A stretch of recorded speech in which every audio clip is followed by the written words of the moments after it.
مساء الخير بنات، شلونكم؟ شخباركم؟ شغلوني صابني احباط. وصلت للركن مال مرمرة وشفت انه الجلد ما يكفي، يعني هذا الفوم ما يكفي، انقص تقريبا قطعتين.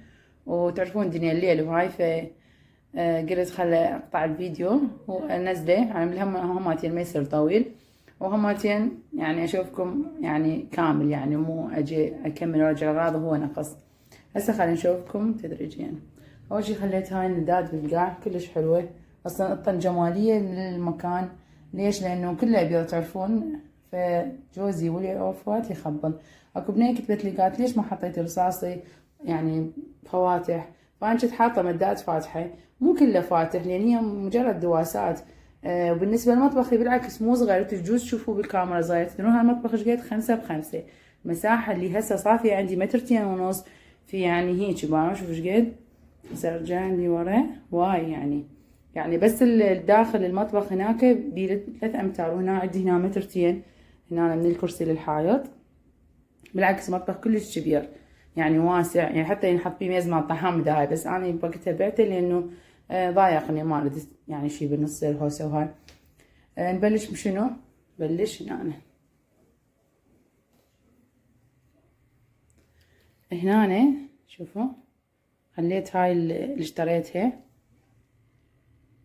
خليتها هنا على اساس اخليها جو العلب اللي اشتريتهن الثلاثة، بس ما عجبني لان العلب غامق والخشب غامق، ما عجبني الفكرة، فخليتها هنا. كانت هنا خال مرمرة بيضة فخليتها للمزيتات.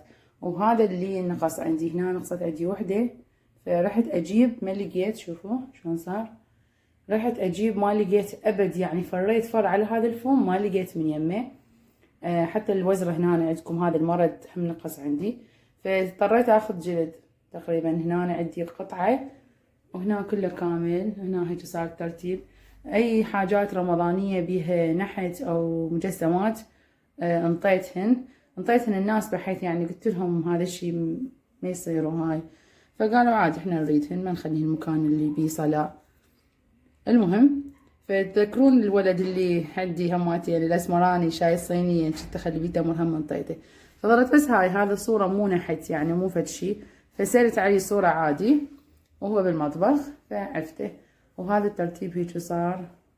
هنا عندي كان نقص يعني كوب كوب، سوينا قهوة على السريع. هذا هيك صارت شوية، خليته يعني يندمج كأنه وياه. وهذا اللي نقص عندي، فإذا يوما ما لقيت أخلي، وإذا ما لقيت ما أعرف. هسه حاليا نشوف يجوز مو عملي هذا الفوم، ما أدري بعد. خليت هاي المرمرة اللي على أساس أخلي عليها مزيتات، ما حبيت أخلي عليها المزيتات، صار هيك الترتيب.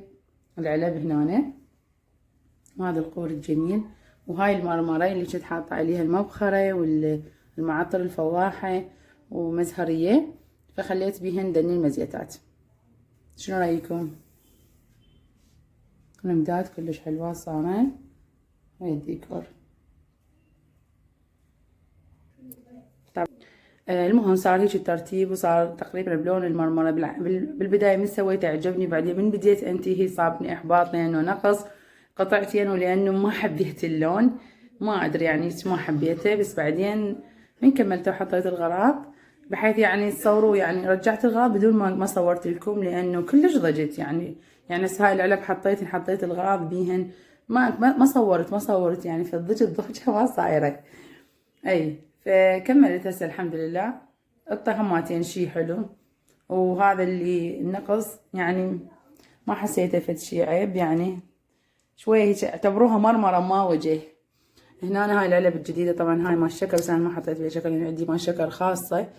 هذا الملح، لان انا احب ذني الاشياء الثابتة ما يظلون يلعبون بيهن، فللشكر حاطة غير شكرتان. هنا الشاي، وهنا القهوة. طبعا القهوة انترست بس زينب قبل استخدمتها.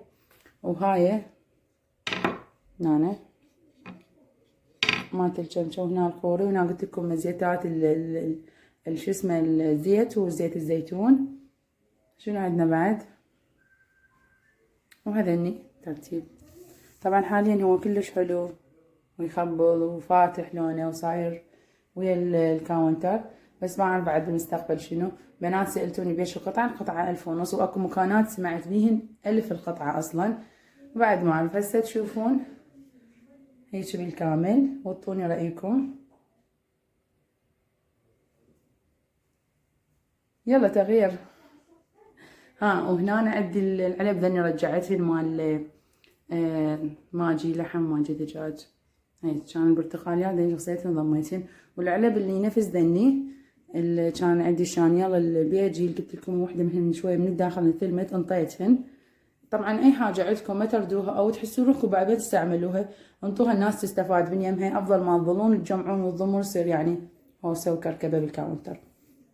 وهاي عجبتني مره رحت اشتريت منها 3 قطع. هاي يصير قزاز يعني من الكوخ، فعجبتني اخذت منهن 3. طبعا اشتريت مو هسه بالشتاء، فقلت بعد ويا التغيير. واخذت 2 فضي، وكان عليهن تخفيض، يمكن هي كانت الوحدة ب5 ف3 750، فاخذت 2 فضي وحدة ذهبية للاستقبال. اخليها بعد شوية من شوية نرتب الاستقبال. شوفوا 3 و750 مجمع الكوخ. هاي المزهرية كانت هناك فخليت ذيك. طبعا انا احب الورد، شوف ذيك بيضة وذيك الاخر بيضة، احب الورد. وذيك الزرع السيق. انا تحكون عن الورد تمام. هسه شو نسوي؟ نروح بعد ننظف الاستقبال، تبدل الشراكف. وعندي هاي نفس هاي القطعة قلت لكم راح اطلعها اخليها، ونسوي تنظيفات سريعة. ونطلع الفوانيس يعني نسوي ايش ديكور حلو ركن رمضاني.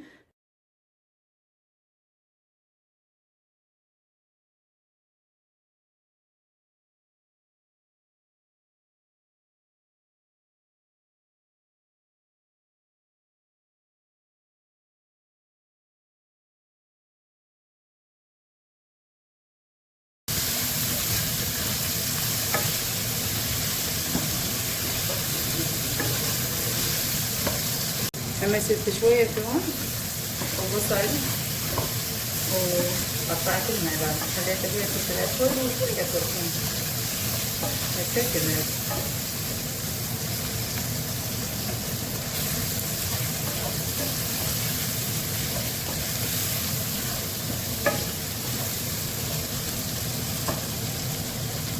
طبعا حملونا هيك بدون زلطة ابد، بس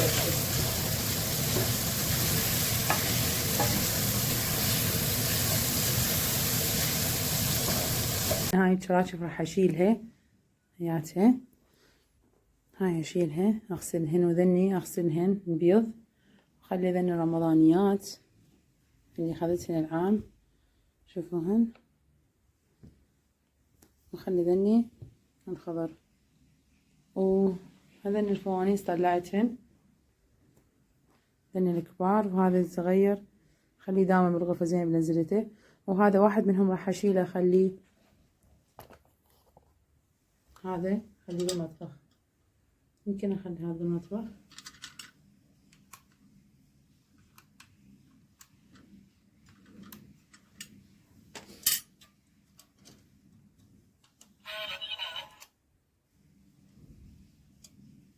هذا بعد الباتريات به حلو، بس ذاك يمكن شاري من الباتريات. وهذا الصوت طفي. وهاي النشرة ما اعرف وين راح اعلقها، نفس المكان او لا ما اعرف. دائما اخليها فوق صورة مال الامام الحسين، بس كنت حاطة صورة مال الامام علي العفو، كنت حاطة بسامير شلعتهن من سويت الورق، وهسه حايرة وين اخليها. وعندي هاي النشرة راح اخليها هنا على الشجرة، هيات على هاي الشجرة.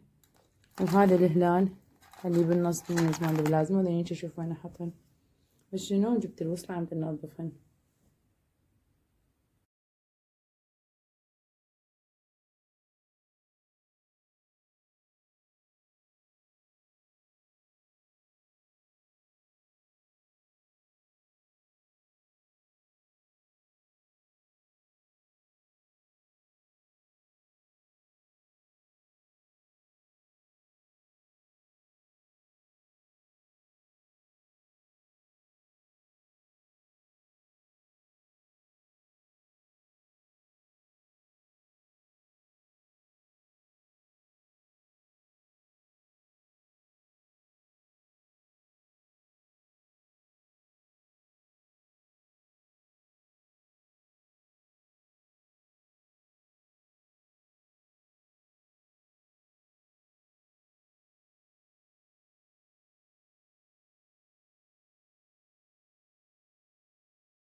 هاي اللي اخذتها نفس مال المطبخ، هذا اللون الذهبي، مالتي 3750 مجمع الكوخ. خليها بالنص، راح اخلي الهلال هنا.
هاي زين، بدي اشوفكم يعني الشاحنة هم خلصت من الرسم مالتها، شوفوا.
طبعا مثل ما شفتوا نظفت الميز والزرع رشيته، مسحت القاع كلها.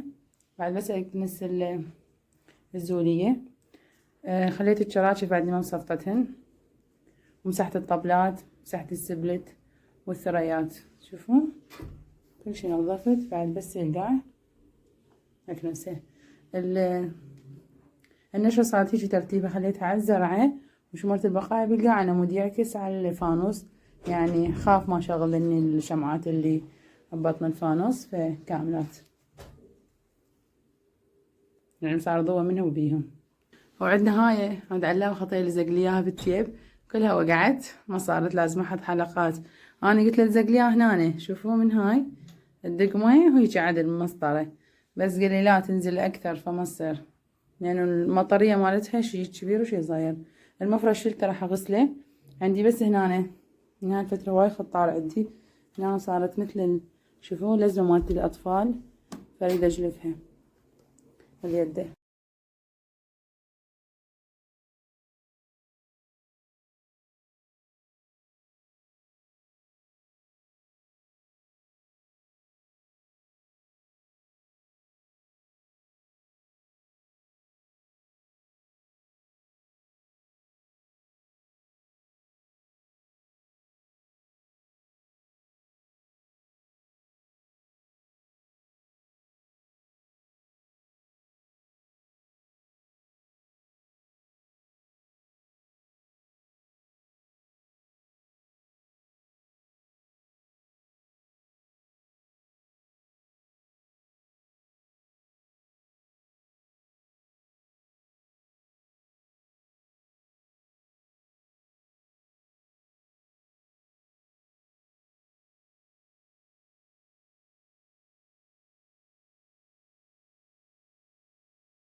وهسه كملت القاع، شوفوا شو رايكم؟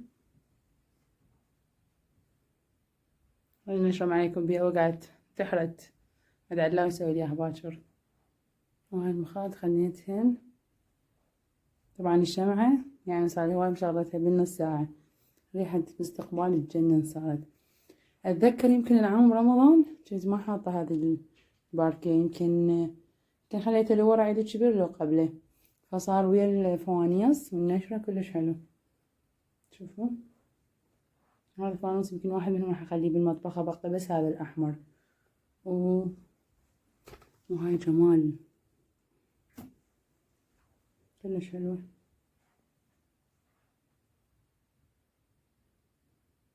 المفارش طبعا ساعدتهن بالغسالة، والوجوه مال المخاط هماتين نطفي الضوء. شوفوا طبعا زوليا ما شلتها لانه من نقعد نفطر بارد القاع، ولا هو الباركيه مو كلش بارد، بس بعدهم ما يرضون. بس المطبخ شلته، غرفة النوم هم بعدني ما شالتها، بس غرفة الولد شلت الزوال وغسلتها، بس غرفتي لا بعدها هماتين بورسلين كلش بارد. هسه اعطوني رايكم بالتغيير. لا صار يخبل الركن.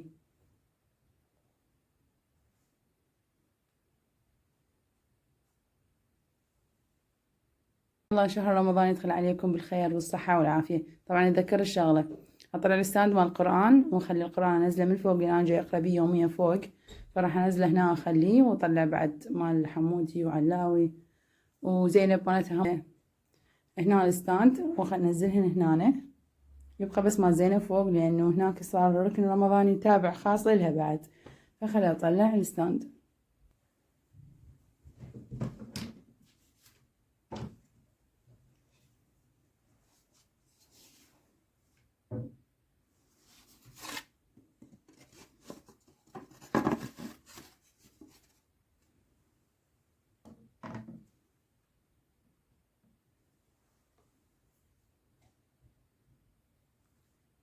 ولهنا اختم الفيديو، تصبحون على مليون خير، باي باي.